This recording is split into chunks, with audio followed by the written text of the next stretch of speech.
Welcome back to those 4 of you that are still watching this video of the stuff that's not on the test coming up. Take satisfaction in knowing that you'll do better on the final than the rest of the people because you're actually watching this video. Congratulations. All right, we're on chapter 9.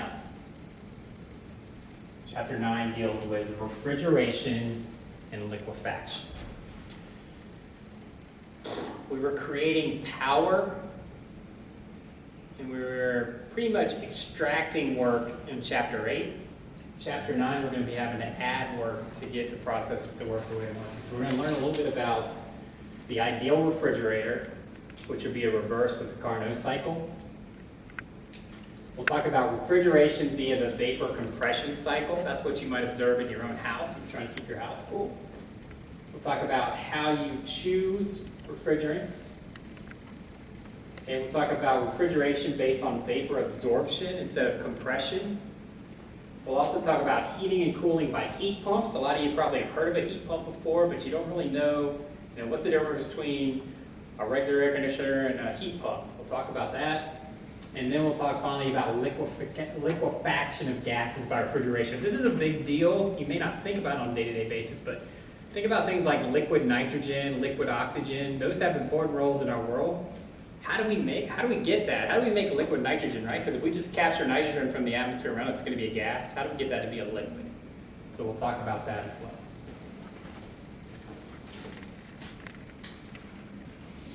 All right, so here's the Carnot refrigerator. You've seen this figure before. I have no idea what chapter it was in because I can't remember, but we've seen this figure before, right? So this is a Carnot engine in reverse, right? So normally in a Carnot engine, you're taking heat from a hot reservoir, you're getting work out of it, and you're dumping excess heat to a cold reservoir. We're doing the reverse here, right? We're taking heat from cold and pushing it to hot. Now you may say, that seems impossible. That doesn't follow physics, right? Heat always flows from hot to cold, which is true because of entropy that we saw earlier in the semester. That's true if it's happening spontaneously, right? But we can actually do work and force heat to flow in the opposite direction. And that's what's happening in your house, like in your refrigerator, right? Your refrigerator is already colder than the outside of your house. But you have a compressor in your refrigerator that's making your refrigerator cool off and it's dumping heat to your house. You can put your hand like on the back of the refrigerator at the bottom and it feels warm, right? So you're removing, even though there's less heat inside the fridge than there is outside, you're removing heat from there, dumping it. Same thing in your house, right? In Louisiana, the summertime, it might be 95 degrees outside. You might have your air conditioner set at 72. Your air conditioner is doing work. It's taking warm air from your house and dumping it outside where it's even warmer. So that's counterintuitive, right? So heat's flowing from cold to hot in that situation, which is true, but the reason it's doing it is because we're adding work to make it happen. So a refrigerator is effectively a heat pump. It absorbs heat from a region and temperature below the surroundings and then rejects heat to the surroundings. If it's your house, it's absorbing heat from your house and dumping it out into the area outside your house. But like we said a minute ago, if you're going to actually transfer heat from low to higher temperature, you're going to have to add work. The most efficient refrigerator I could get would be one that's operating on the Carnot cycle in reverse. Remember, Carnot cycle assumes perfect reversibility. So if I ran it backwards, I should be able to add work and move that. So that would be the most ideal refrigerator would be in a reverse Carnot cycle. All right, so if we're operating in a cycle for which delta U is equal to 0. All right, quick question. Why is delta U equal to 0 for a cycle? Does anybody know that one? I'm looking at everyone in the room and no one's answering me. Feels like I'm in a regular class, right? It's because it's a cycle, right? You start and stop at the same position. It's a state variable, so it doesn't really matter where you start. It doesn't really matter the path you took. If you start and stop at the same place, delta U is going to be equal to 0, right? Because the enthalpy is a state function, it's not a path function. So if we did the first law, negligible kinetic energy, negligible potential energy, the work would be equal to or Q plus W to be equal to 0. If we rearrange that algebraically, we get W is equal to minus Q. And then Q is going to be the QC plus the QH. All right, now here QC, we remember, is always positive. QH is negative. Why is that? Why is QC positive and QH negative? Remember that? Let's go back and look at that real quick. QC, heat is being added to the system. So just by convention in our book, if heat's being added to the system, positive, right? QH, from the system to the surroundings. So if it's coming from the system to the surroundings, QH, negative. All right. When you talk about a refrigeration event, you don't talk as much about efficiency like we were doing in the last chapter. You talk more about what they call the coefficient of performance. The coefficient of performance is the heat absorbed at the lower temperature divided by the net work. All right, if you think about it, this is kind of what we've been following all along, right? What you get out versus what you put in. Heat absorbed at the lower temperature, that's the air you're absorbing from the cooler side and moving to the hotter side. And this is the amount of work you have to put in to get that done. All right, if you combine those two equations we have on here and rearrange it, for a Carnot cycle, the coefficient of performance is going to be the cold temperature divided by the difference between the hot and the cold temperature. Refrigeration affects how good the refrigerator is. It decreases as TC decreases and TH increases. Right? The most efficient Carnot refrigeration you could work, though, is still when you're hot and you're cold, have the maximum variation between those two. All right, so let's do an example of coefficient performance. We have a refrigeration system that requires 1.5 kilowatts of power for a refrigeration rate of 4 kilojoules per second. What's the coefficient of performance? How much heat is rejected in the condenser? And if the heat rejection occurs at 40 degrees Celsius, what's the lowest temperature the system can maintain? All right, so one is going to be the coefficient of performance, kind of what are we getting out, what kind of heat removal are we getting based on the amount of work we're putting into it? How much heat is rejected in the condenser? And then if the heat rejection occurs at 40 degrees Celsius, right? So if our environment's at 40 degrees Celsius, what's the lowest temperature that system can maintain, right? We're putting in a certain amount of work, we're only going to get a certain amount of cooling. There's going to be a maximum cool, right? If it's 130 degrees outside and you turn your air conditioner down to 50 degrees, it may not be able to get down there, right? There's a limit on your refrigeration cycle. All right, so let's look at this example. I'm going to keep this. I'm going to put this up. And we're going to try to work on this as a team. By as a team, I really mean I'm going to do it and you're going to watch. All right?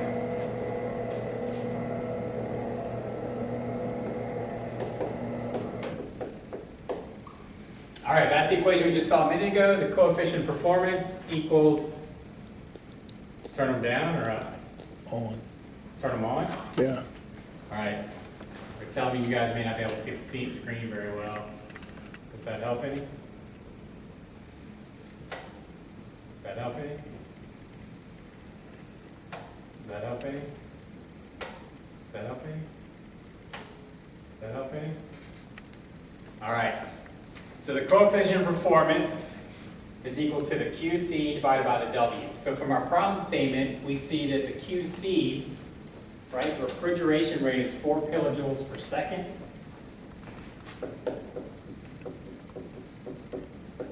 The amount of work we're adding is 1.5 kilojoules per second.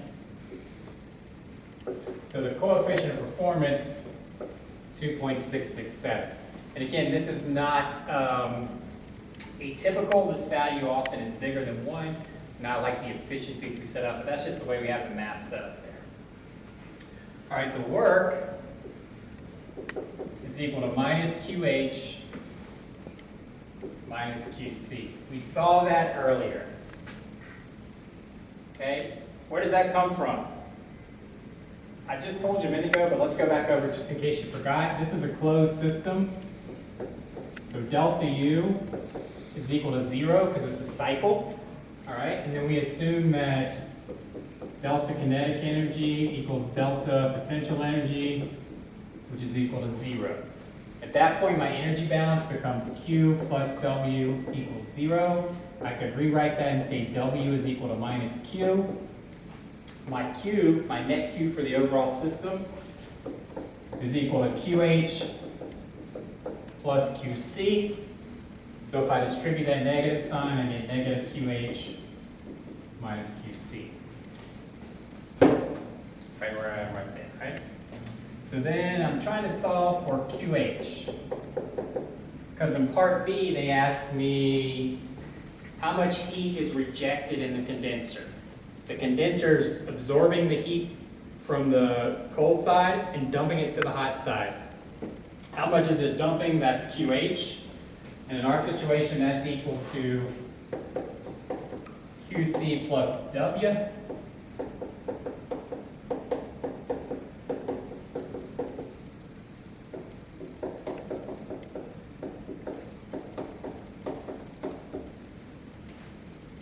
All right, that kind of makes sense, right? We're dumping out 5.5 kilojoules per second. So basically, if you think about it, we're getting all the heat that we got from the cold side plus the work is all being rejected as heat from that condenser. In real life, it's not going to be that as efficient, right? Because the way you're putting work in and that condenser is not going to be 100% efficient, but the Carnot cycle, we're kind of assuming that that is. All right, so then in part C, it said if that heat rejection occurs at 40 degrees Celsius, what's the lowest temperature the system can maintain? So how much cooling, with this amount of cooling, if I'm using the Carnot cycle, that would be the maximum amount of heat that I could get out of my system, right? Because Carnot is going to be the most efficient I can get. So if I'm operating with the highest efficiency I can get, how much heat, how much temperature change should I get? Here we didn't necessarily assume Carnot cycle, we just assumed perfect, basically we assumed isentropic operation, right? We assumed adiabatic and reversible. We didn't really say this had to be a Carnot. We didn't really have to say this had to be a Carnot. But in part C, if we want to know the maximum, we're going to have to assume Carnot, right? Because that's going to be the maximum we can get. I'm grabbing an eraser. All right, so they're asking, what's the maximum cooling? Well, the maximum cooling would be the best refrigerator you could possibly design. The best refrigerator you could possibly design would be running on a Carnot cycle, which exceeds physical limitations, but that would still be the maximum available. So we're going to use equation 9.3, which is assuming a Carnot cycle. So that is this, coefficient of performance equals TC divided by TH minus TC.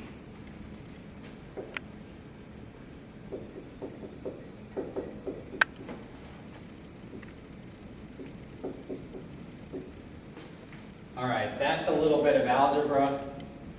Let me multiply that out in case that gets confusing. So this basically says TC is equal to that, right? And then if I distribute, that's equal to, if I put the TC's on one side together, I get TC plus omega TC equals omega TH. And then I get TC times 1 plus omega equals omega times TH, which is what I have right here. Okay. So that means TC is equal to omega TH divided by 1 plus omega. TC is the cold temperature. That's the coldest I can get, right? I know the hot temperature is 40 degrees Celsius. Coefficient of performance I know because I calculated in part A, and then I can use that to get this. So this coefficient of performance, 2.667, dimensionless. -40 plus 273.15 Kelvin divided by 1 plus 2.667.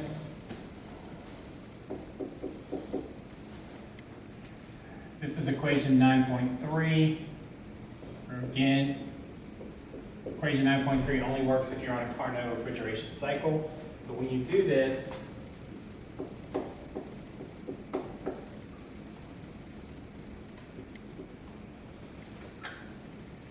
negative 45.40 degrees Celsius. Where I come from, that's pretty cold. All right. Now, is that pretty impressive? I think it's pretty impressive, right? We're putting 1.5 kilojoules per second of work in, and we're able to cool this thing by about 85 degrees Celsius. 85 degrees Celsius, back of the envelope off the top of my head, it's about 150 degrees Fahrenheit maybe. So we're cooling this about 150 degrees Fahrenheit. That's assuming we would have a Carnot cycle, which would be basically the best we could do. We both know that's not going to happen in real life, but that's kind of, yeah, that would be, I guess, kind of the best you could do. All right, so let's get back to our work here. I'm going to erase this.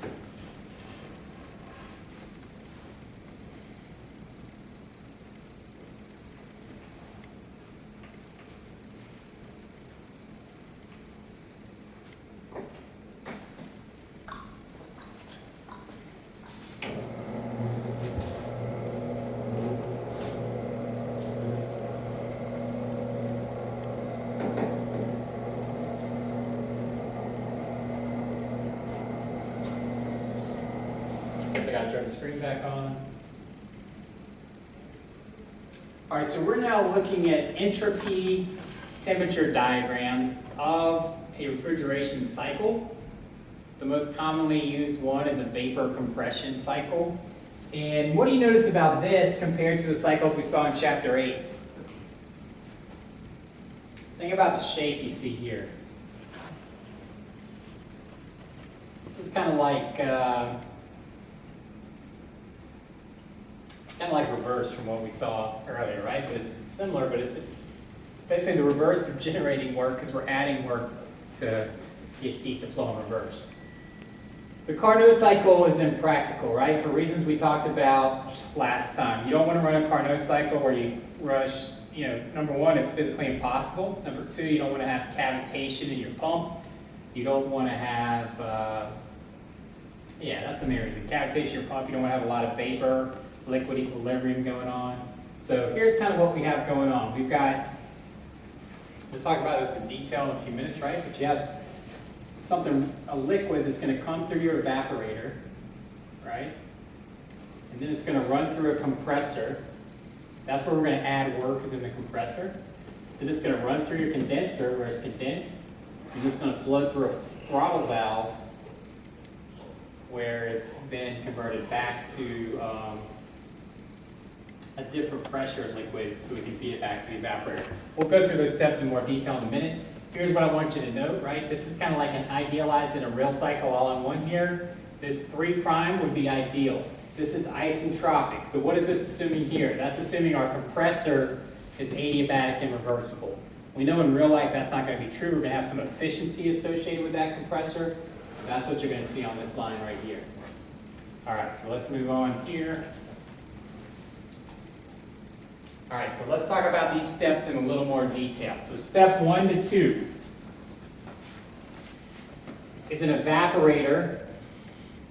There's a liquid refrigerant evaporates at constant temperature and pressure. It absorbs heat and produces the refrigeration effect.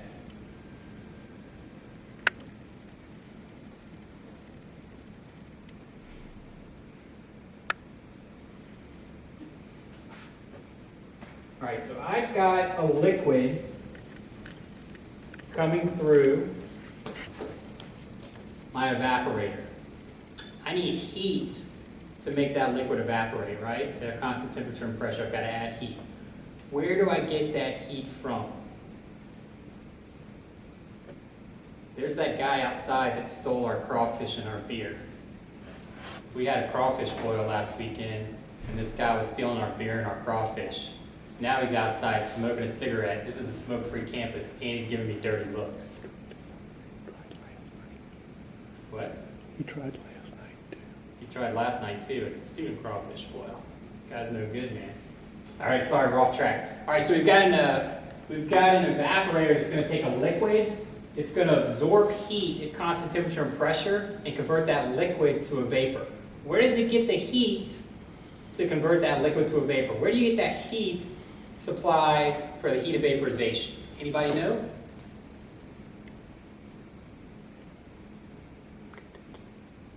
Where? Condenser. Not the condenser. It comes from the actual unit we're trying to cool, right? So even though there's a low amount of heat in our refrigerator, say, we're pulling the heat that's in there out, and it's causing this evaporation to occur. So that's 1 to 2. We're absorbing heat from the cold side, and it's taking our refrigerant, right? It's making it evaporate. Now from 2 to 3, what's happening? From 2 to 3 prime, it's going through our compressor. So that compressor is compressing your vapor and making it a higher pressure vapor. The dashed line is it operating isentropically. The solid line is how it operates in real conditions, with its inherent irreversibilities and its isentropic. Okay, so then we basically have a condensed vapor after it's leaving that compressor. That's where we did the work, was to compress that vapor. When we compress that vapor, we then feed it to our condenser where it's cooled. So when you have a vapor and you convert it to a liquid, what happens? It's constant temperature and pressure, which it will be, heat's given off, right? And that's the heat that we're dumping. Okay, but the amount of heat we're dumping is enough to overcome that work and the heat absorbed here. So we're basically, like we saw in that first example, where 4 plus 1.5 is 5.5, right? So we're dumping basically the work and the heat we brought in. So it's at a higher temperature and pressure there. Then number 4, the throttle valve expands the liquid back to the original pressure, so the pressure goes down, and you might even get a little bit of evaporation there. So let's think about what's going on though. This is kind of interesting to me anyway. The same refrigerant, like maybe you've heard of refrigerants like Freon, for example. The same refrigerant, it's absorbing heat to vaporize at one pressure, and then it's rejecting heat to condense at a higher pressure. All right, but this same fluid is just flowing through your system continuously. It comes in as or part of the time it's a liquid, part of the time it's a vapor. It goes from liquid to vapor by absorbing heat. It goes from vapor back to liquid by dumping heat. So absorbing heat from inside a refrigerator, it's dumping it into the environment. So it's basically making the inside cooler and the outside even warmer.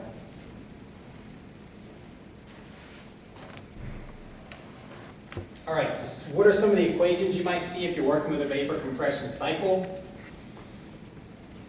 QC is going to be equal to delta H, right, in our condenser.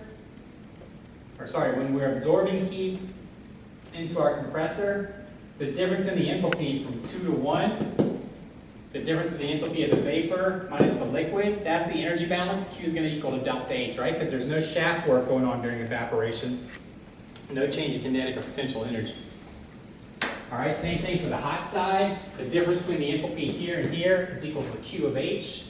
So that's going to be equal to H4 minus H3. The work of the compressor right here is the difference between 3 and 2. All right, the coefficient of performance in a real cycle is this equation right here. H2 minus H1, that's the evaporation, divided by how much work you have to do in the compression, right? That's what we saw earlier. This is what you actually get done, how much heat you remove from the cold side, divided by how much work you have to put into it. All right, we want to know how much refrigerant we need. If you think about it, back in chapter 8, we did some problems where we had steam circulating. We said how much steam needs to be in our system.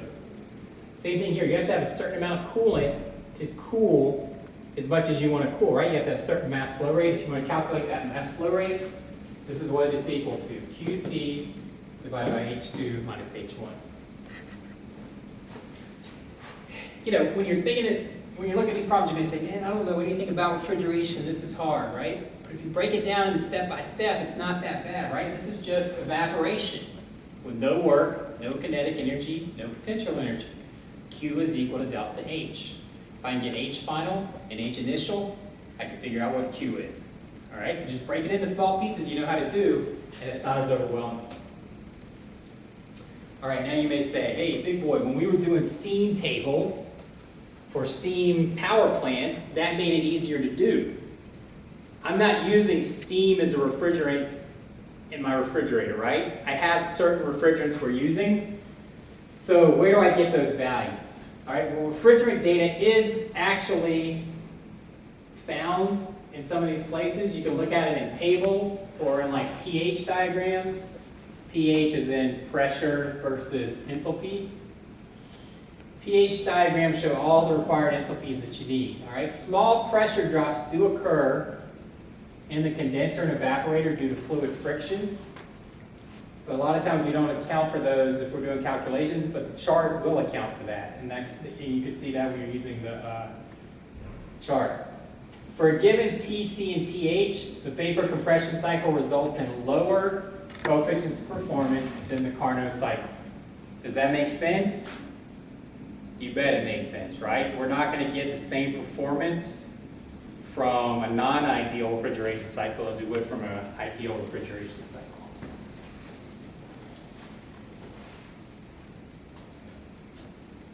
All right, so typically, what do we know if we're trying to solve this problem? Think back to chapter 8. Typically, we knew like a couple of pressures and we knew a temperature. What do we know here? We usually know the necessary refrigeration temperature. How cold do you need your refrigerator to be? I usually know that, right?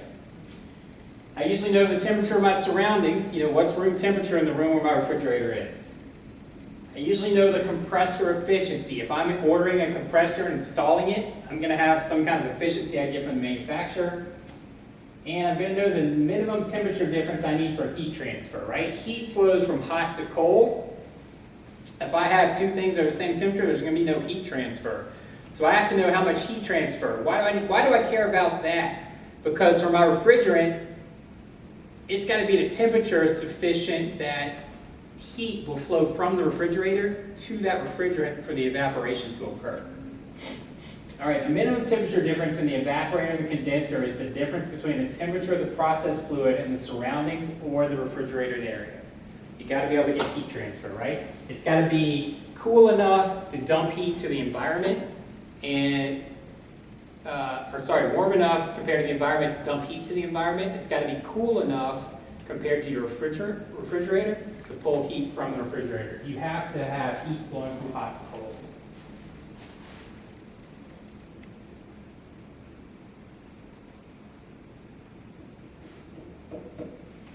All right, like I just said, from the Department of Redundancy Department, you need to have a minimum temperature difference to make sure there's always a temperature gradient to promote this heat transfer. If the delta T between the fluid and the system or the fluid and the surroundings is too small, heat transfer doesn't occur. Or if it does occur, you need a huge surface area for that to happen, and it isn't practical, all right? Luckily for you guys, you're going to take an entire 4-hour course with one of our awesome professors on heat and mass transfer. And you're going to learn about that, and you're going to learn about the role area plays in heat transfer. But that's kind of beyond the scope of this course. All right, so when we're still talking about vapor compression cycle, let's talk about the fluid temperatures. You're going to have some parameters you have to define, right? The minimum temperature difference in the evaporator, delta T min, how much colder does the fluid need to be in the inside of your refrigerator to get heat transfer to occur? Same thing with the difference in the condenser. How much warmer does the condenser need to be operating than the surroundings to get heat transfer to occur that way? Temperature of the surroundings, we'll call it T sub S. If we'd have seen that in other cycles, we might have called that TH, right? And then the refrigerator temperature, TR, we might have called that TC. So the fluid operating temperature is TC. We could call that T2. That's the temperature right here. That's TR minus the delta T. TH is T4, temperature right up here. Leaving that condenser is TS plus delta T.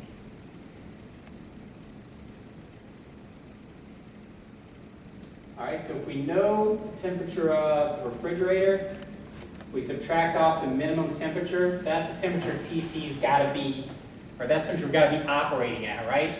So whatever the temperature of the refrigerator is, minus that delta T. All right, so let's think about this for a second. What if this is 0 degrees Fahrenheit, and you need 5 degrees Fahrenheit for heat transfer to occur? Then my fluid on the cold side, it's step 2, better be at least -5, right? Because then if it's -5, heat's going to transfer from the refrigerator to my fluid. So this kind of makes sense, right? The TC here is the refrigerator temperature minus that minimum difference you need for heat transfer to occur in a reasonable surface area. Does that make sense? Right? Same thing here on the hot side. The operating condition at part 4 has got to be the temperature surroundings plus that temperature difference you need. So the surroundings have to be cooler than that condenser is operating at to get heat transfer to occur that way. This is a lot of words, right? You're going to have to think, you're going to have to read and kind of think about what we're saying. But the principles kind of make sense intuitively if you think about it. I've got to have heat flowing from hot to cold. There's got to be a certain temperature difference for that heat to flow. What if that temperature difference was 0.1 degree? Would heat flow? Not appreciably, right? I need a certain temperature differential to get appreciable amounts of heat to flow.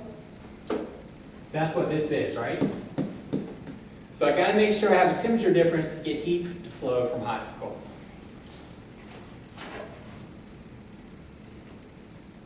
Wow. A lot of work here, right?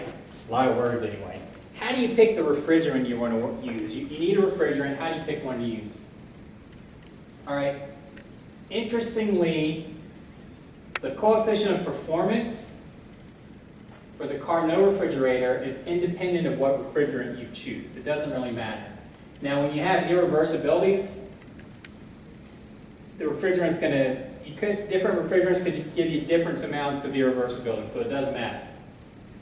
But what are some other things you think about? You think about toxicity, flammability, of course, cost, corrosion, vapor pressure. You think about the environment, you think about global warming, you think about the ozone layer. You know, nowadays we use different coolants than we used 30 years ago because people are concerned about the environmental impact of your coolant. Have you ever had your house or your parents' house, somebody comes over and says, oh, my air conditioner's not working. The repair person comes out there and checks it for you and says, oh, you're low on Freon, right? Or you're low on coolant. They add coolant to your system for you. Where did that coolant go? Why is it low? It's a closed system. How can you be low on coolant? It leaked, right? And when it leaked, where did it go? To the environment. So you may be thinking, hey, why do I care? It's a closed system. Why do I care about the environmental impact? Because sometimes it's going to end up in the environment, right? So you got to think about that. If you want to avoid air getting into your system too. You don't want air circulating inside your refrigerator. So you operate that at kind of what we call a positive pressure is how I would phrase it. The pressure of the refrigerant at the evaporator temperature is greater than atmospheric pressure. So the pressure differential, if anything, is going to force your coolant to leak out if there was a leak. You don't want to leak where air is leaking in, right? So if the pressure is higher on the inside than the outside, it's going to get forced out. Think about if you have a balloon, right? And you fill a balloon up, and then you let go after you finish blowing it up. Does air flow into the balloon and make it bigger, or does it flow out and make it smaller? It flows out and makes it smaller. And the reason is because there's a positive pressure change. The pressure's higher inside the balloon than it is outside, so the air flows out. All right, the vapor pressure at the condenser temperature should not be so high just because it's going to be really expensive to operate high pressure equipment with a high vapor pressure. So you got to think about that too. Common choices for refrigerant these days: ammonia, methyl chloride, carbon dioxide, propane, 1112 tetrafluoroethane. That's called HFC 134A, or 2333 tetrafluoropropene, which is HFO 1234YF.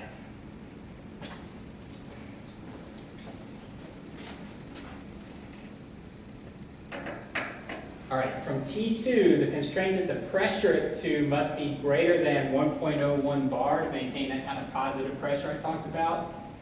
And all the other considerations we saw in the last slide, that's what's going to help you choose your refrigerant. For your refrigerant and for a known temperature 4, you can determine the pressure at 4 based on whatever refrigerant you're working with, right? A certain refrigerant, if you put it at a certain temperature, it's going to have a certain pressure. You can figure out what those are. And from these pressures, you can determine enthalpies and entropies from pH diagrams or data tables. Or if you have an exotic refrigerant that maybe there's not data tables for, you can use generalized correlations. But we'll actually look at some of these tables in a little while. They're in our book. And if you had a refrigerator person designing a refrigerator, they're pretty much going to use well-known coolants, and they're going to use these charts and tables that we've seen before. They're not going to use some kind of correlation.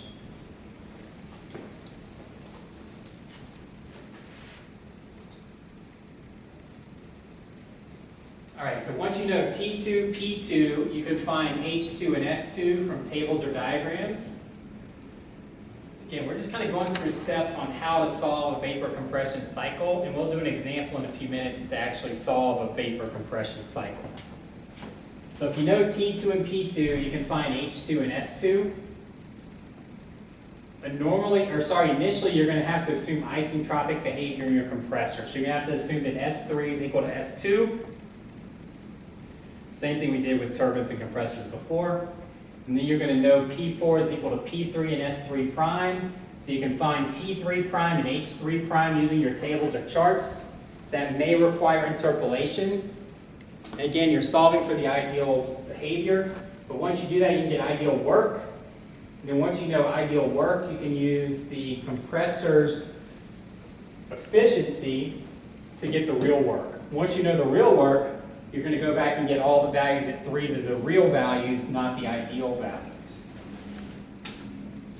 Right, so from the real state 3 enthalpy, you can get H3 is equal to H2 plus the real work of the compressor. And then if necessary, from the known pressure and enthalpy, you can get T3. Okay, if T3 or P3 is higher, or too high I should say, then you might choose a different refrigerant just to make your unit more cost effective.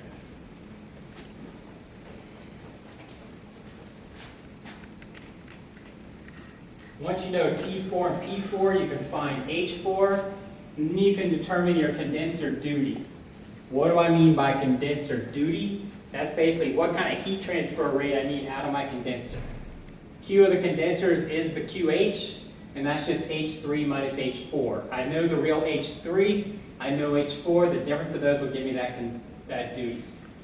All right, the throttling, remember, we're going to assume is isenthalpic. So if that's the case, delta H is equal to 0. So if I know H4, I know H1. Okay, if I need to, I can use saturated liquid vapor values at T2 to determine the vapor fraction at state 1. Because at state 1, I might get a little bit of evaporation. So if I'm solving and the enthalpy is somewhere between the liquid value and the vapor value, I know I have a mixture of the two. But once I get that, then I can get the heat duty of the evaporator on the QC side. All right, so we've kind of walked through solving an entire cycle. Just some other kind of calculations you may need. If you want to get the coefficient of performance, you would just divide QC by W, which in this cycle would be H2 minus H1 divided by H3 minus H2, because this is where QC occurs and this is where the work occurs. And again, if you want to know the mass flow rate, you're going to use that equation that we saw earlier as well.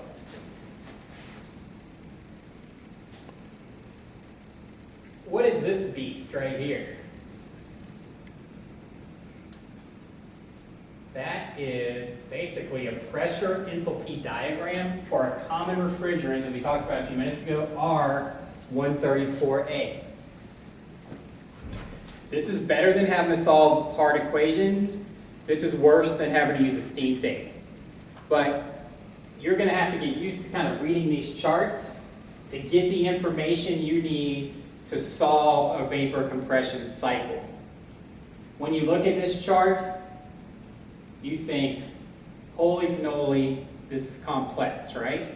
But we've seen this before, and you can kind of break down what's going on here.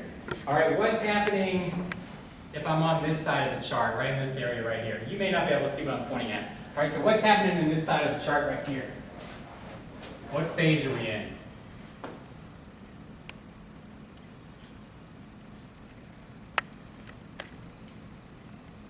We've seen these charts before, right? So this is kind of like the liquid phase, vapor-liquid equilibrium, and this is vapor over here. This is saturated vapor on this line, saturated liquid on this line. So we got liquid, saturated liquid, liquid vapor equilibrium, saturated vapor, and then the vapor. Now let's think, what all information can we get from this chart?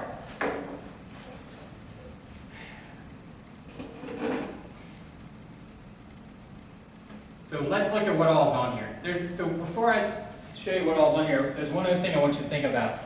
You only need to know, and we talked about this on the last few slides we were going through our charts, you only need to know two things to know everything else about your system, right? So here, for example, I've got pressure and enthalpy. If I know pressure and enthalpy, that's going to define one point on my plot, and then I can read everything else off of that plot. Okay, so I need to know two things to know where I am on this plot. But let's talk about what's on here. And I know you may not be able to see my pointer, but you can certainly look at this plot in your textbook.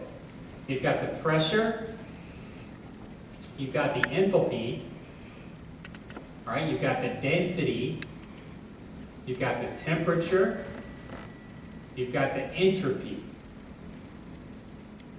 I think I hit it all there, right? So for your refrigerant, you've got the density, the temperature, the entropy, the enthalpy, and the pressure. So all five of those thermodynamic variables, if you know two of them, you can get the other three. So you've got the temperature, the pressure, the enthalpy, the entropy, and then the density. All right? The inverse of specific volume, right? So I've got pressure, volume, temperature, enthalpy, and entropy. That's our basic thermodynamic stuff that we've talked about, right? It's all available on this chart for you to read and get everything you need. All right, so let's do this example together. This is going to pull together all the stuff we've been seeing in the last few slides. A vapor compression refrigeration cycle. A refrigerated space is maintained at minus 20 degrees Celsius. Is that cold, minus 20 degrees Celsius? Pretty cold. It's below freezing, certainly. And cooling water is available at 21 degrees Celsius. The refrigeration capacity is 120,000 kilojoules per hour. The evaporator and condenser of sufficient size that a 5-degree minimum temperature difference for heat transfer can be realized, right? So this is that delta T we talked about. With the size of our system, delta T is 5 degrees. The refrigerant is HFC 134A, for which data are given in Table 9.1 and Figure F2. Figure F2 is in the back of your book. There's also some data in Table 9.1. It's not unthinkable that you could have a homework question and or a test question where you have to be able to use Figure 4.2. All right, what's the coefficient of performance for a Carnot refrigerator? And then calculate the coefficient of performance in the refrigerant flow rate for a vapor compression cycle if the efficiency of the compressor is 80%. All right, so what do you guys think? Can we do this one? I'm pretty sure we can because I've done it before and I've got the answer written down. So let's try and see if we can work through it together and figure out what's going on.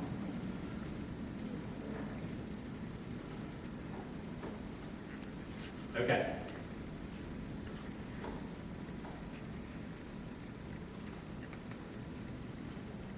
Checking one thing here. All right.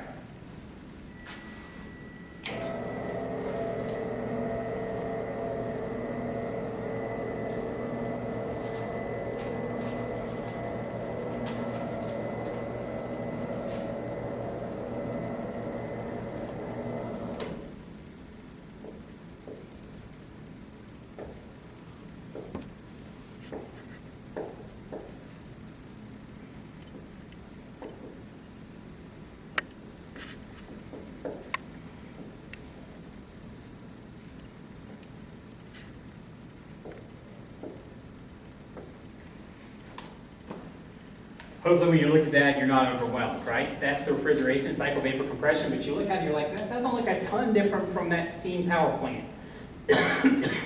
Clearly in real life, it's way different, right? But the calculations aren't that much different.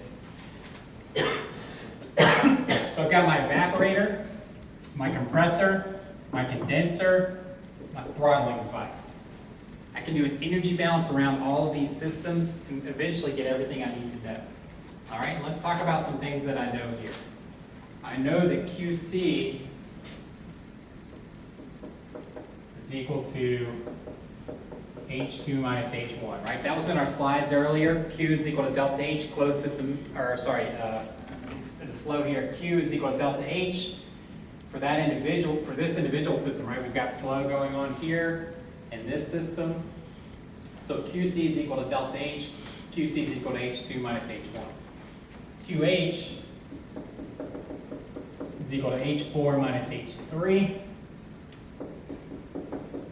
And we know T1 is equal to T2 because this is at constant temperature and pressure of this evaporation going on here. All right, so the first thing they asked us to do is solve it for a Carnot cycle. So we'll say that TC is equal to T2. So that's the cold temperature, that's the temperature our evaporator's got to be operating at. Remember, these two temperatures are the same because this occurs at constant temperature and pressure. So that's the temperature of the evaporator. It's equal to the cold temperature, which is equal to TR, the temperature of our refrigerator, minus delta T minimum for evaporation. All right, I think I might have said something a little confusing a few minutes ago. So TC is this temperature. TR is the temperature outside of this system, kind of inside your refrigerator, right? So that temperature minus our minimum is going to be the cold temperature for our system. That's what it's operating at. So TC is equal to T2 is equal to temperature inside my refrigerator minus that minimum temperature differential. Okay, in our situation, that's TC is equal to minus 20 degrees Celsius. Where's that from? That's from the problem statement, right? It says a refrigerated space is maintained at minus 20. So that's the temperature of TR is minus 20. Minus that minimum temperature difference is minus 5 degrees Celsius. So that's equal to minus 25 degrees Celsius, which is equal to 248.15 Kelvin. What's the physical meaning of what I've just said? That means that this evaporator has got to be operating at minus 25 degrees if we want to maintain our temperature at minus 20. And that 5-degree temperature differential is going to make heat flow from the minus 20 to the minus 25 because it's got to flow from hot to cold. All right, TH is equal to T4, which is equal to TS, temperature of the surroundings, plus the delta T min of the condenser. All right, very similar to what we just saw. Temperature of the surroundings is 21 degrees Celsius. They told us that, plus 5 degrees Celsius. So that means the hot side needs to be at 26 degrees Celsius, which is 299.15 Kelvin. My condenser, right here, temperature at 3, sorry, temperature at 4. Are those different? 3 and 4? I'll let you think about that for a minute, right? But the temperature at 4 has got to be at least 26 degrees Celsius so that heat will flow from here to the environment, which is at 21 degrees Celsius. All right, so then I can use equation 9.3 because I'm using the Carnot assumption. It's what they told me in part A.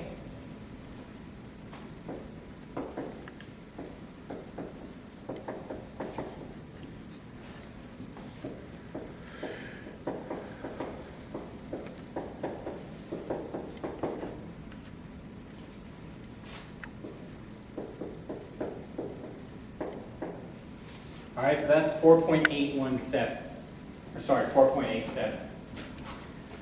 So that's the coefficient of performance for the Carnot cycle. We're going to now move on and do the real cycle, and we're going to calculate the coefficient of performance for the real cycle. You think that coefficient of performance for the real cycle is going to be higher or lower than that 4.87? If it's higher, that means it's performing better than a Carnot cycle. If it's lower, that means it's not as good as a Carnot cycle. All right, think about that. Let's solve it. I'm going to erase the Carnot cycle, and we're going to move on to part B.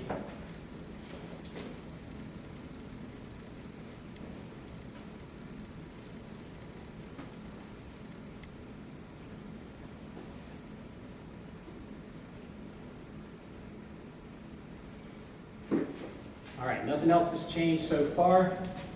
All right, so we know it's steps 2 and 4.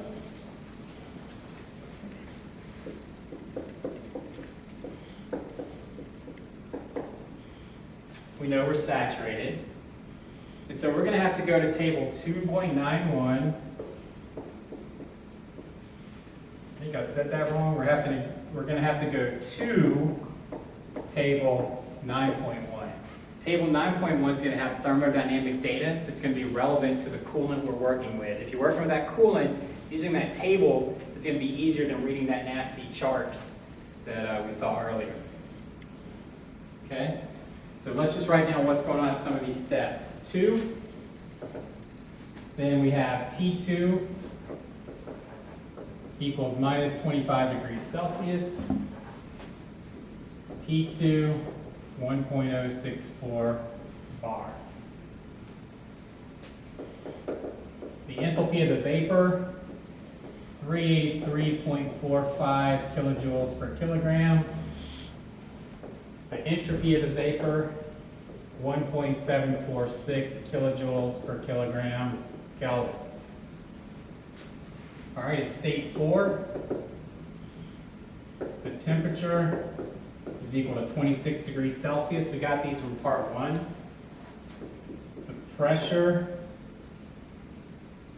is 6.854 bar. Remember, if I'm saturated and I tell you the temperature, I also know the pressure. So that's how I can get those pressures from that table.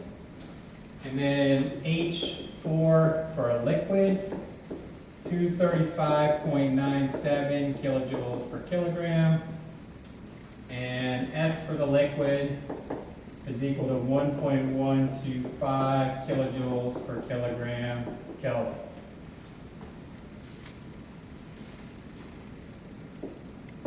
And number 3, S3 prime is equal to S2 is equal to 1.746 kilojoules per kilogram Kelvin. Again, what is the assumption here? That's that our compressor is operating adiabatically or reversibly, isentropically. We know that's not true, but that's where we have to start to solve. All right, when you're looking at this table, if you can't get everything you need from table 9.1, remember, I had to also go to appendix F2. So go to F2 to get some additional information, anything you can't find in the table. All right, so I'm going to say at 3 prime, S3 prime is equal to 1.746 kilojoules per kilogram Kelvin. Same thing I got right here. And P3 is equal to 6.854 bar. All right, I'm about to erase this. This is the same data, I just copied what I need going forward, or for right now anyway, over there.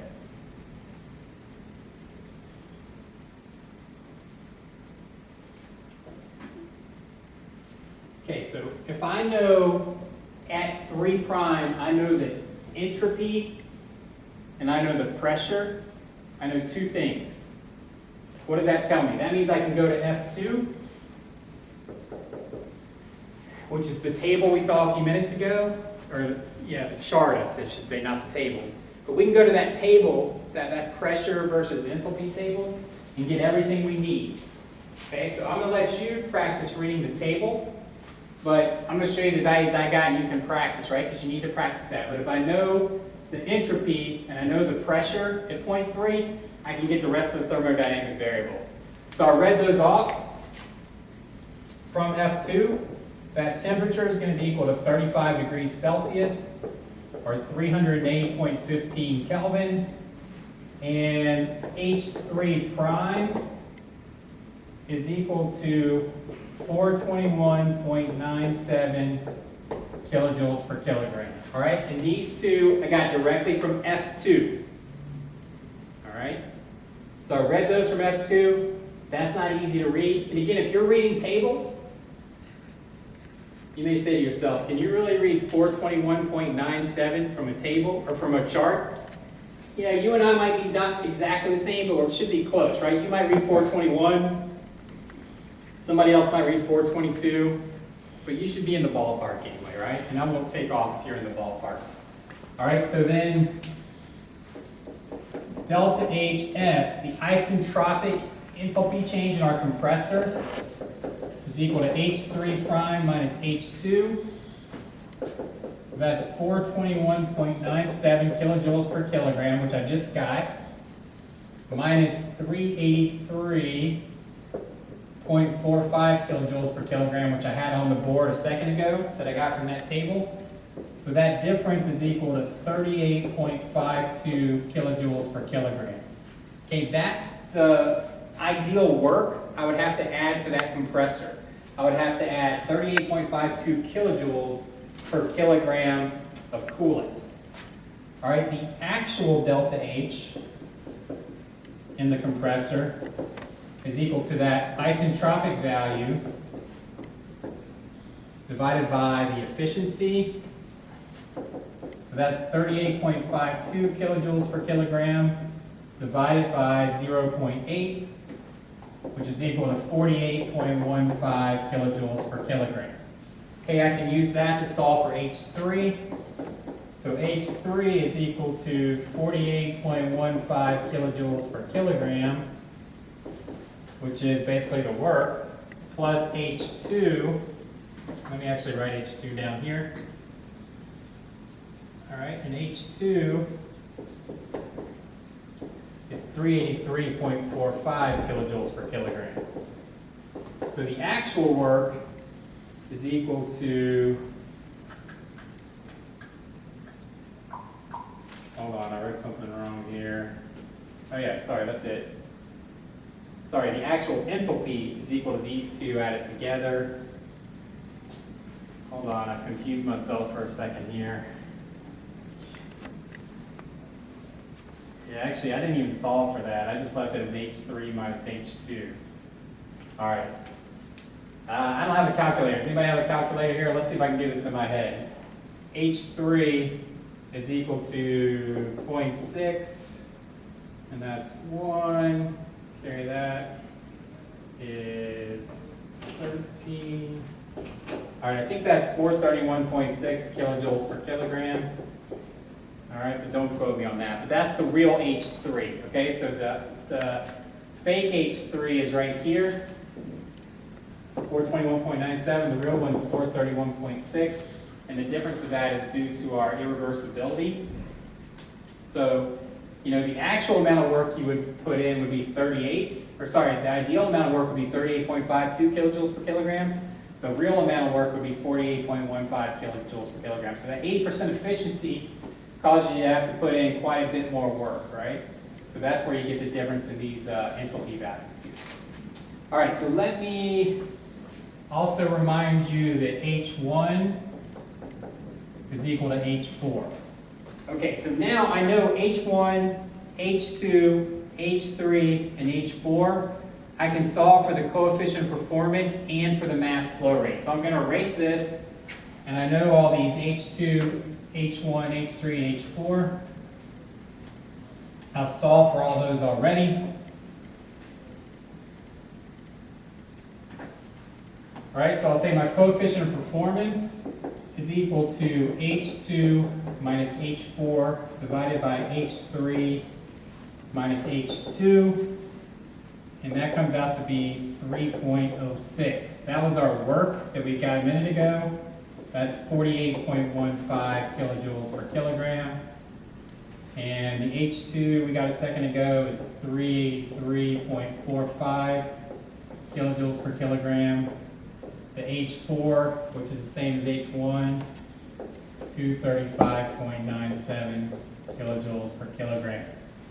Okay, coefficient performance 3.06. What was our coefficient performance for the Carnot cycle? Anybody remember?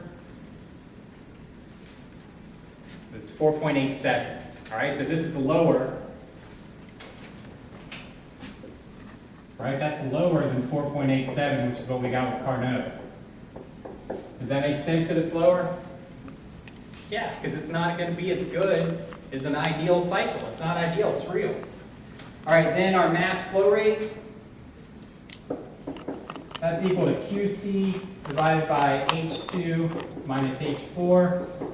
QC, they gave us in the problem statement. QC was given to us as the refrigeration capacity, 120,000 kilojoules per hour. Okay, divided by H2 minus H4. H2 is at 383.45 minus 235.97 kilojoules per kilogram. The units on our answer are going to be kilograms per hour. It's 814 kilograms per hour. Okay, so what am I saying here? I'm saying that if I have this much coolant, 814 kilograms per hour flowing through my system, all right, and if it's at minus 20 degrees inside my refrigerator and 21 degrees outside, and I have a compressor efficiency of 80%, then my system will go. All right? Ponder this example for a while. We're out of time, so we're going to stop here, and then I'll see you when we're back in class.